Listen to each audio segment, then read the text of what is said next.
There's no debate about the importance of keeping people safe on city streets and highways. There is much debate over how to make it happen.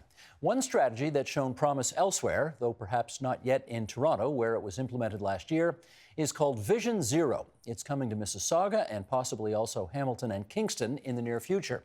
What is it and how could it help? Let's ask Pamela Fuselli. She is Vice President of Knowledge Transfer and Stakeholder Relations at Parachute. That's a national safety advocacy organization. And Leah Shahum. She is founder and director of the Vision Zero Network. And it's good to have you two here with us at TVO tonight. What is Vision Zero? Vision Zero is a framework that comes from Sweden, and they have had it for about 20 years. And it's really an approach that says no one should die or be seriously injured on roadways. That's the overall mission. That is the overall mission. And the way to do that is through engineering the roadways, so that those who are most vulnerable on the roadways are not injured or killed. Follow up on that, Leah. Some of the key tenets of Vision Zero are what? Sure.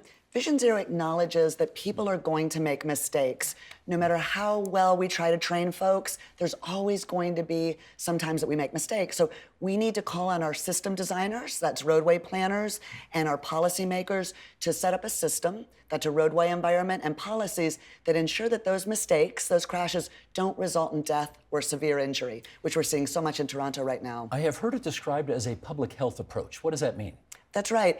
Vision Zero really takes an upstream approach. It says, hey, we're not going to be able to perfectly educate everyone to do the right thing all the time. So what we want to do is really make it easier for them to behave safely. So let's set up the roadway with complete streets, with calmer, slower streets, so that when crashes happen, and they will, that's inevitable, when crashes do happen, they'll just be fender benders or small problems, not severe injuries and fatalities. Pamela, you said this started in Sweden. Why were they so successful, apparently, at getting this done? Sweden is actually a leader in preventable injuries overall, and so we actually look to them on a number of different areas with their approaches. And so I think what they did was made it a priority and took a strategy from a countrywide perspective. They put resources into it, they had targets to reach, and they put both financial and human resources to it. So they really had a plan. And when you say the public health approach, one of the other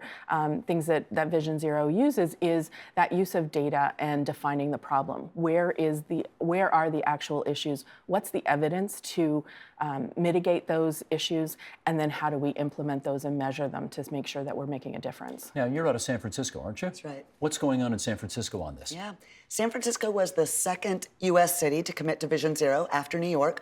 We've been doing it there for 4 years now. It's not a very long time, but in that 4 years, we've seen a 41% decrease in traffic fatalities, which is very encouraging. And no question in your mind that it's directly related to the policies and principles you've brought in. It's related. We're seeing more traffic and more activity because the economy is good there right now, yet we're seeing traffic fatalities go down, which is great, particularly among people walking.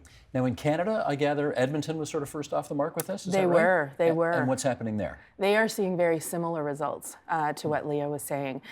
They have done exactly the approach of taking a look at where are the collisions happening, does the mitigation have to happen, and tracking it. So they have done things like limited right turns on red lights, so those design and physical changes as well as enforcement, and they're seeing a real decline in their pedestrian fatalities and injuries. And it started in Edmonton when? How long ago? About 8 or 9 years ago. Huh, so they're really well off the mark. They are. Okay, what's going on here in Toronto?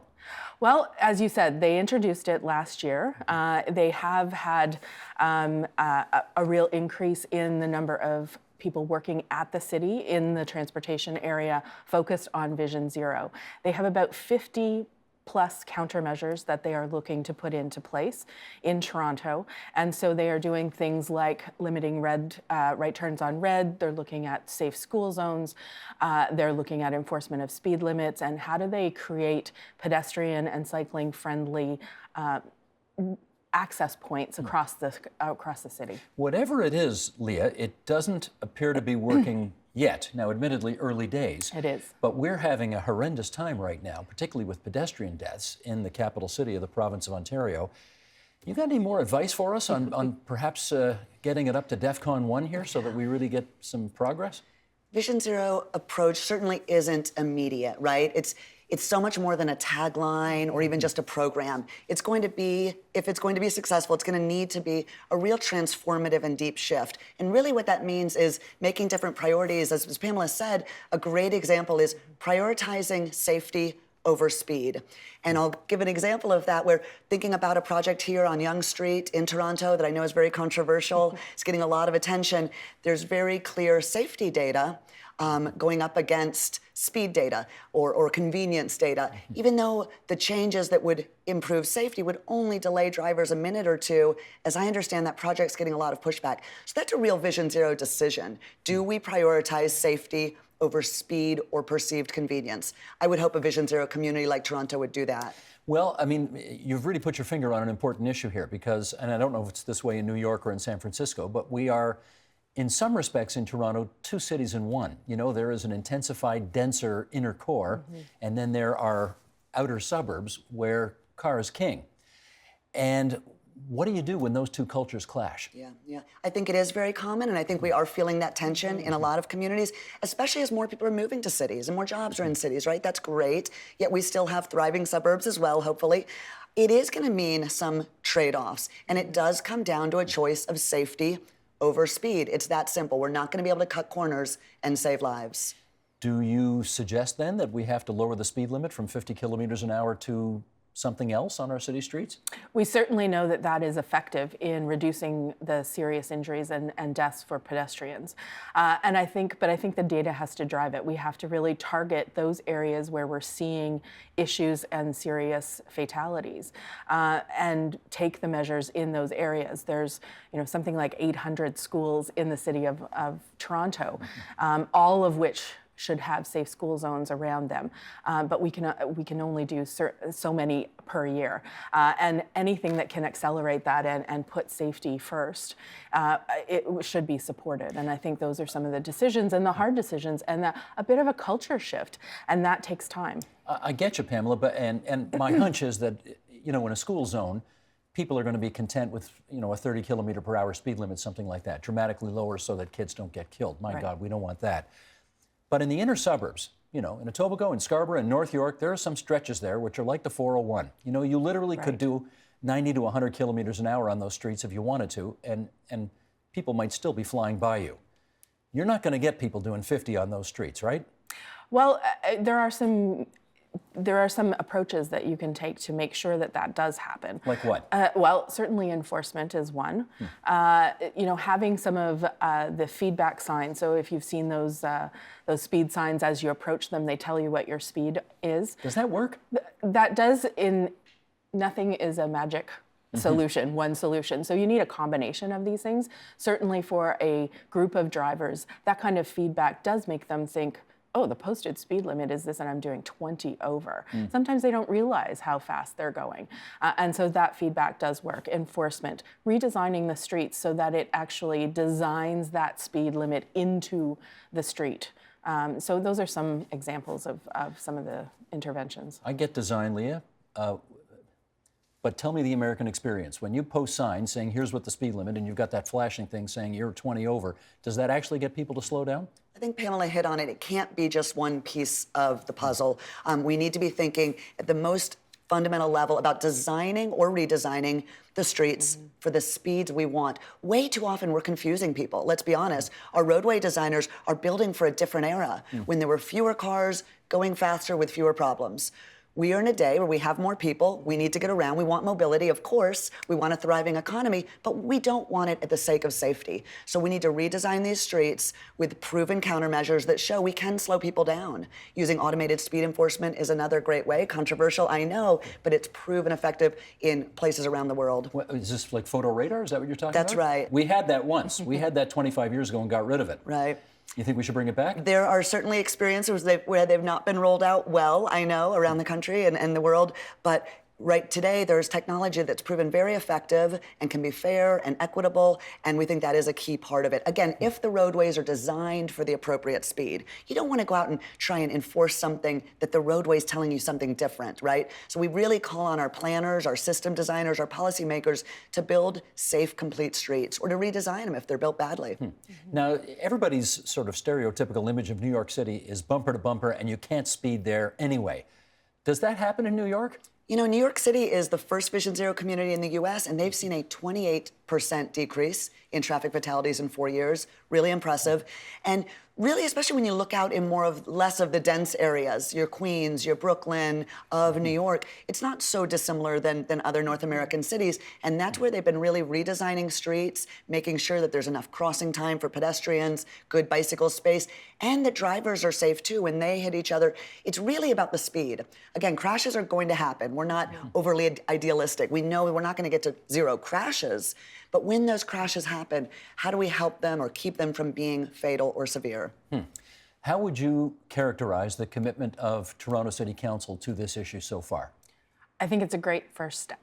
I think that they are, a year into the planning. I think what you saw when they introduced their target and their budget, it was the first time that I've seen a public reaction that, for an injury prevention or public health issue, that was, you haven't done enough. You need to do more. Well, I think it was, what, $6 million in the last budget? Yeah, and 20%. And so, the public, and I think that's what we have to capitalize on here. There is a public support of the measures that Vision Zero brings in, and they want the streets to be safer. And so I think the City of Toronto can capitalize on that, because that's one of the most difficult thing to get around is public perception and their buy-in.